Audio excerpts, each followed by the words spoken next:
Hello everyone. तो stock market बहुत ज्यादा हिल चुका है। हमारा खुद का पोर्टफोलियो पूरा का पूरा डामाडोल हो चुका है। Not because I invested in Adani, but थोड़ा ना बाकी स्टॉक्स को करंट सा लग जाता है जब एक स्टॉक गिरता है तो। So in this video we are going to talk about कि कैसे आपको अपनी इन्वेस्टमेंट्स प्लान कर दिए फॉर द ईयर 2023 एंड कौन सी जगह अपना पैसा अवॉइड करना है, नहीं डालना। बहुत ज्यादा लुक्रेटिव लगती है ना कुछ चीजें, क्रिप्टो, पेनी स्टॉक्स वगैरह, जहां पे एक दिन में 1000% रिटर्न आ जाता है, तो वो चीज हम अवॉइड करेंगे। और कैसे हम अपना एक अच्छा स्टेबल पोर्टफोलियो बना सकते हैं, कौन सी इन्वेस्टमेंट्स करने की है जहां आपके पैसे डूबने के चांसेस ना बहुत कम है कंपेयर टू बहुत ज्यादा है। तो we will talk about that in this video. Let's go. सबसे पहले बात करते हैं उन इन्वेस्टमेंट्स की जो आपको नहीं करनी चाहिए, आपको कंप्लीटली पूरी अवॉइड करनी चाहिए। सबसे पहले तो हेरा फेरी टाइप की इन्वेस्टमेंट, 21 दिन में पैसे डबल, वो वाले काम मत करना भाई। कोई भी लक्ष्मी चिट फंड नहीं है दुनिया में। तो avoid short term rich schemes like P2P lending, hearsay stocks, penny stock, ऐसे स्टॉक्स जो बेसिकली आपको यूट्यूब एड में दिखाए जाते हैं, क्योंकि इसमें लगा दो मार्केट डाउन है, ध्यान दिया करो, वो एक ऐड होता है। कोई भी इंसान अगर आपको रेकमेंड कर रहा है इसमें लगा दो बिना पैसे दिए फ्री में, so it's a trap. Try to understand it. बहुत बड़े एक्सपर्ट्स कोर्सेज करते हैं, बहुत समझते हैं, चीजें सिखाते हैं, तब जाके रिकमेंडेशन दे पाते हैं। इवन एट दैट स्टेज भी रिकमेंडेशन सबको नहीं देते हैं वो। दे जस्ट से ठीक है आप अपना पोर्टफोलियो बनाइए एंड डू द इन्वेस्टमेंट जैसा आपको ठीक लगे। So please don't follow hearsay stocks, penny stocks और ये P2P लेंडिंग में जो बहुत इजीली 9 से 12% रुपए बन रहे हैं। Please avoid that. आप ये समझो कि वो पैसा आ कहां से रहे हो, बना कैसे रहे हैं। आपसे पैसा लेके किसी को आगे 24% पे लोन दे रहे हैं, तो वो लोन जिस जगह दे रहे हैं जरूरी नहीं है कि वो सारे रीपे होंगे। तो अगर किसी ने भी डिफॉल्ट किया तो देयर आर चांसेस कि आपका कुछ significant part of your portfolio will go down. Second, avoid real estate just because others are investing. भाई आप ये समझने की कोशिश करो, लोगों के पास 5-10 करोड़ रुपए पड़े तब जाके वो सोच सकते हैं 1-2 करोड़ की प्रॉपर्टी में इन्वेस्ट करना। We are small retail investors, so we need to make sure कि हमारा टिकट साइज छोटा हो, तो हम अननेसेसरी लोन लेके रियल एस्टेट में इन्वेस्ट नहीं कर सकते जस्ट बिकॉज थिंकिंग कि 10 साल बाद इसकी प्रॉपर्टी ट्रिपल हो जाएगी। भाई अगर आप XIRR कैलकुलेट करोगे ना एक एक्सेल पे रख के कि 10 साल बाद किसकी कितनी वैल्यू हो गई है, तो 5-6% ही आएगी on an average.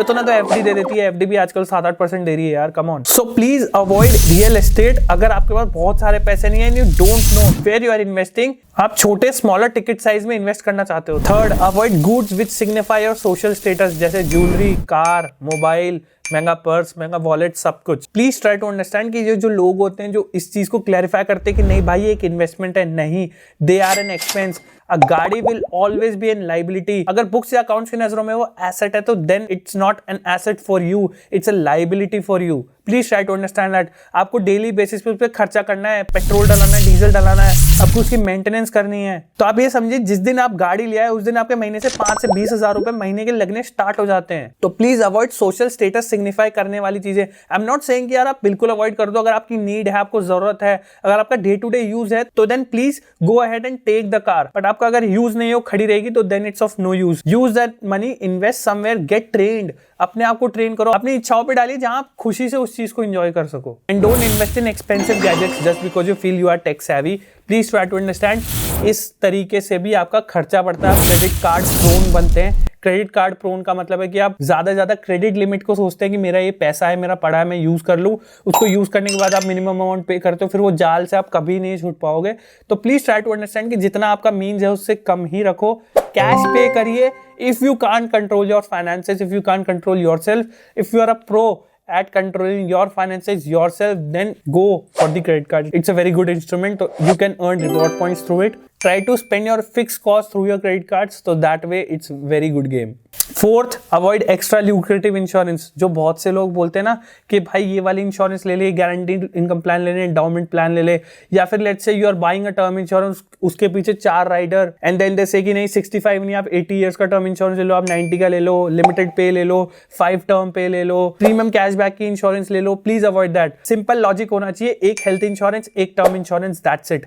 Term insurance कितनी, जो भी आपका एनुअल एक्सपेंस है उसका 25 टाइम्स आपकी टर्म इंश्योरेंस होनी चाहिए। एंड जो आपका हेल्थ इंश्योरेंस है आपको अपनी एज के हिसाब से लेना चाहिए। इफ यू हैव पेरेंट्स जो कि भाई लेट्स से 60 प्लस या 50 to 60 की रेंज में आते हैं, have a big cover for them around 30-40 lakh 20 lakh का, ताकि उनका एक अलग हो, उनकी प्रीमियम आपसे क्लब ना हो, आपका since you are young you can take a normal health insurance for yourself. इससे आप देखोगे कि हेल्थ इंश्योरेंस प्रीमियम की कॉस्ट भी बच रही है। एंड ल्यूक्रेटिव अननेसेसरी इंश्योरेंस में पैसा मत डालना just because you are getting money back. उस पैसे को आप खुद से भी म्यूचुअल फंड्स में इन्वेस्ट कर सकते हो। So now let's talk about the investments to make. कौन सी इन्वेस्टमेंट्स आपको करनी चाहिए सिग्निफिकेंटली आपका पैसा जिससे बढ़ेगा। आपको you have to make sure कि आपका पैसा बढ़े, आपकी वॉलेटिलिटी से कम रिस्क प्रोन या एक्सपोजर उसको रहे। So first and foremost for those people मेरे जैसे जिनको भाई नहीं आता स्टॉक पिकिंग करना, simple invest in stable assets. By stable assets I mean all weather investing.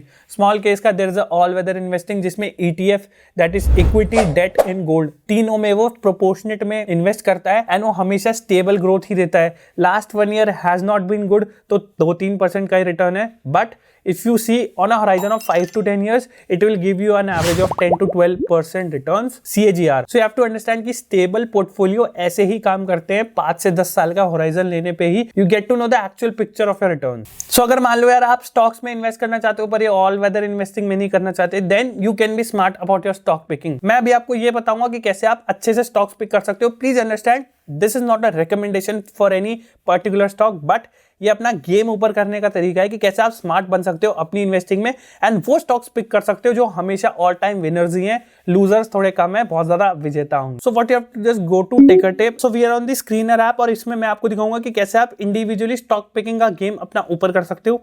So let's say we have selected the top 500 companies, Nifty 500 हमने select कर ली है। Now we will add a few filters। तो हम चाहते हैं कि हमारी total company का जो डेट है वो मिनिमम हो, 5 year हिस्टोरिक रेवेन्यू बहुत ज्यादा हो, मतलब लास्ट 5 years में उसने अच्छा रेवेन्यू ग्रो किया हो एंड उसका CAGR जो स्टॉक प्राइस है वो 12% जो कि मार्केट इंडेक्स या मार्केट बेंचमार्क हम मान के चलते हैं उससे ऊपर हो। So let's add these filters. So you see हमने टोटल डेट 0 रखा हुआ है and I will add a filter here that is CAGR। Okay, so CAGR भी I want 12% or higher. Okay, so you see out of the 500 companies only 5 बच गई। So आप individual in 5 companies को check कर सकते हो, analyse कर सकते हो एंड अपनी इन्वेस्टमेंट जर्नी बना सकते हो कि यार how much should I need to invest in each and every company. Individually इनको सिलेक्ट करके you can also create a small case and time to time अपना स्मॉल केस रीबैलेंस कर सकते हो and you can do an SIP in this small case also. So this is a very good tool offered by ticker tape that is known as screener. इसमें इसका pro features भी है जिसमें और इमेंसलेस features होते हैं। अगर आपको वो यूज करना है तो you can check out the link in the description. उसके थ्रू अगर आप साइन अप करते हो so you get 50% off on minimum 3 months के सब्सक्रिप्शन पे। सो अगर आप मान लो स्टॉक पिकिंग भी नहीं करना चाहते, so I don't pick individual stock, neither I know कि मुझे कैसे करना है and I am not really regular about it. अगर मैं कर भी लूँ तो I will not be able to उसको मैं टाइम टू टाइम मैनेज नहीं कर पाऊंगा। So what I do is I just do an index based SIP, that's it. तो आप इंडेक्स बेस्ड म्यूचुअल फंड्स में हर महीना मैंने 10 तारीख को मेरी SIP डेट सेट कर रखी, चाहे कुछ भी हो, मार्केट ऊपर हो नीचे हो, वो 10 तारीख को SIP जाएगी ही जाएगी। इंडेक्स बेस्ड SIP का मतलब है आप इंडेक्स म्यूचुअल फंड में इन्वेस्ट कर रहे हो, मतलब market related index mutual fund. अगर मार्केट ऊपर जाएगा तो म्यूचुअल फंड ऊपर जाएगा, मार्केट नीचे जाएगा तो म्यूचुअल फंड में नीचे जाएगा। It is expected and believed. अगर आप ये मानते हो कि for the next 20-30 years India की इकोनॉमी एक अच्छे लेवल पे बूम करेगी, then index mutual fund is the right way to invest right now if you don't know too many technicals about the stock market.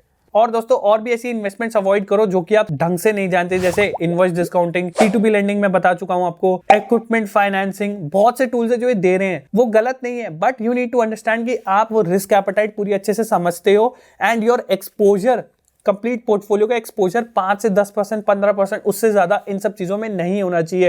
Your exposure right now should be 50 to 60% in equities right now if you have less to less responsibilities with in your hands of your family. So that's all for the video then guys. I hope आपको ये video पसंद आया होगा and आप अपनी investment journey तरीके से plan कर सकते हो एंड कौन सी इन्वेस्टमेंट्स आप अवॉइड कर सकते हो for 2023। So yeah I will meet you then in the next one. Bye bye.